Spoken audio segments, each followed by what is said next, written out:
Welcome, guys, to Friday's presentation. Last day before the big weekend. So far, we have talked about rock records, fossil records, and also the geologic timescale. And we ended on a note where we talked about how climate change can actually affect extinctions, even mass extinctions, where all of the species kind of disappear or die off or become extinct. So, most paleontologists have actually agreed that so far there have been at least five mass extinctions. And we are talking about from the time ever since the very first organisms have appeared in fossil records. However, even though they all agree that there have been at least five, they do not agree with the reason why these happened. So, most paleontologists do not agree with the specific cause of each extinction event.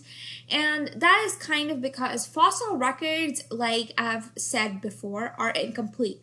They do not give us all the information. We kind of have to fill in the blanks and take a guess. So, because it is so hard to interpret, paleontologists have different theories, so they cannot agree on one cause. And in each extinction event, some species that lived in an environment have known to be disappeared completely. Now let's talk about, suppose, Arizona.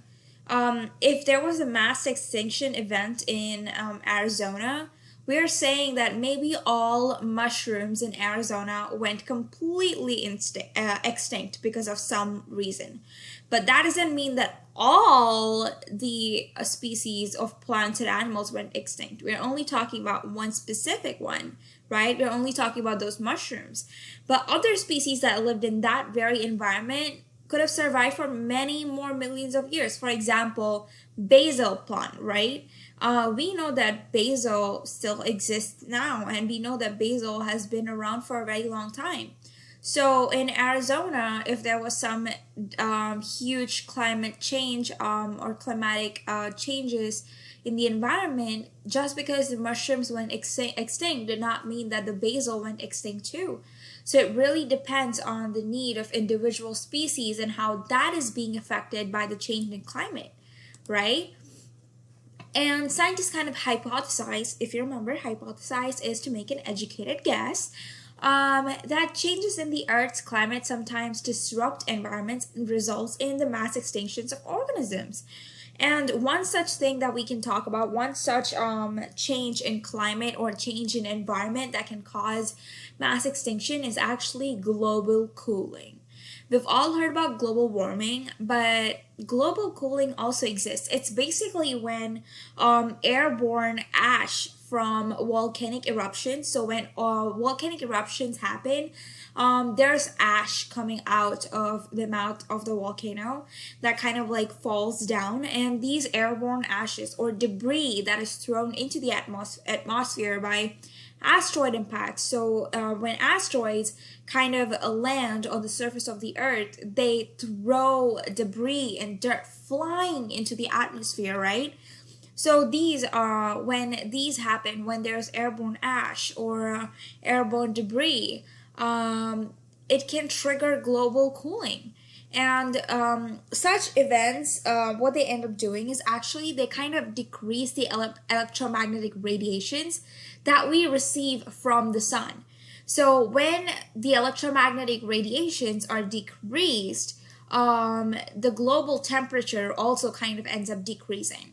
And when the global temperature decreases, we call it a global cooling.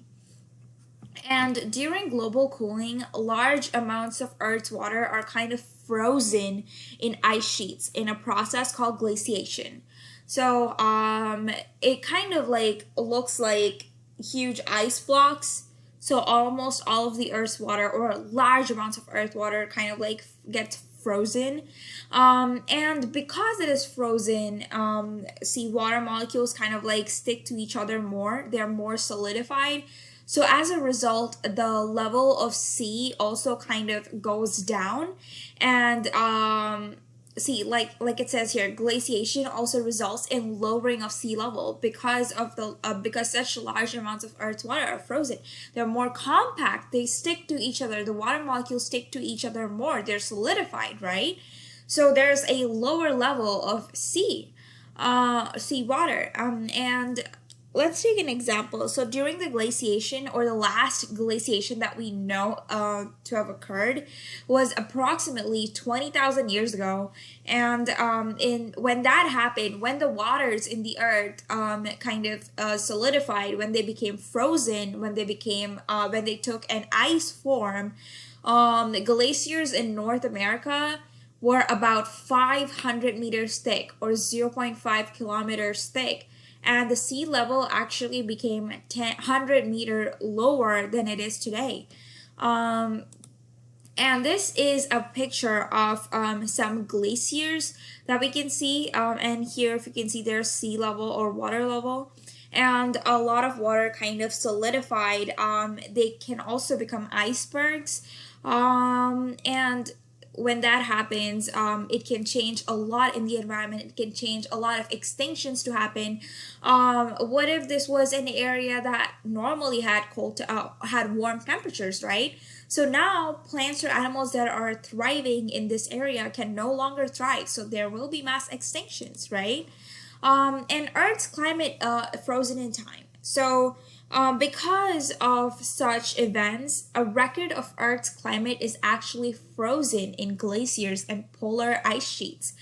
Substances such as dust, soot is basically what comes out when we burn charcoal, for example. Soot, and we have volcanic ash or chemical compounds from the air are actually buried within the ice, and we don't even know about these. Air itself is contained within air bubbles, so there are air bubbles that are actually frozen or contained within ice.